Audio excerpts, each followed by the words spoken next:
Assalamualaikum warahmatullahi wabarakatuh. Nyoka merempak lom dengan Lunduan Imran Pasir melalui akun TikTok resmi Lunduan Imran Pasir si kurang 8. Videonya terkhusus ke Abu Syik Urung Gasin ataupun Musliadi bin M Jali Lapoh. Jadi payah lon pegat video orangnya karena getak tega jungkat ke Meklam. Getak tega tebar kebencian, tebar fitnah.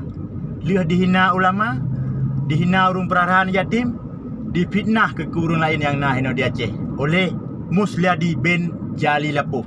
Nyo kan nonton pendukung-pendukung Abu Syik yang nak di Jakarta, yang nak di Malaysia, pak-pak manteng yang nak pendukung Abu Syik Urung Gasin. Videonya lon pegat khusus ke Abu Syik dan ke pendukung Abu Syik Urung Gasin. Menyeperlih data Abu Syik Urung Gasin yang valid, yang puntat ngejak Ulaweng, Gampung Sukajaya, Kecamatan Muara Tiga.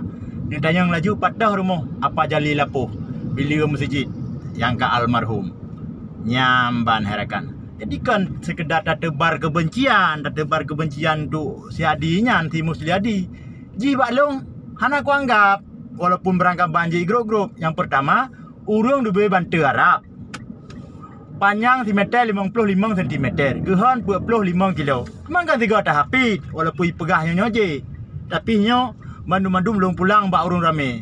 Menyo memang Abu Syik Urung Gasin nyan kajian menan ka kerja menan. Ngelong secara pribadi dah nak masalah berangkat pu je ikun kelong.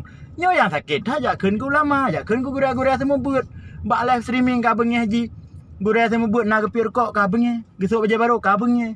Ge mata hanjut. Jadi diurung-urung semua buat tungku-tungku dayah kan. Bu kuto-kuto, bu baje bro menurut Abu Syik nyan. Pajuh hongko masin. Kok je bu bet sihat. Kok je janggap remeh laju. Jadi le katanya yang hana sepakat dengan Abu Syik, nu komen videonya, nu share videonya nak terus bak Abu Syik. Dan terus ke pendukung je. Ilong dumban je hana masalah nyan tingkat urung. Ubena raya oi. Ubena raya ke raya adat tat. Ha? Nyo di Kanada kalau pegah bak saudara lu yang naik Kanada. Abu Syik nyan minta cara harupoh. Puku pupuk mata berangkat banjir. Ji harupoh.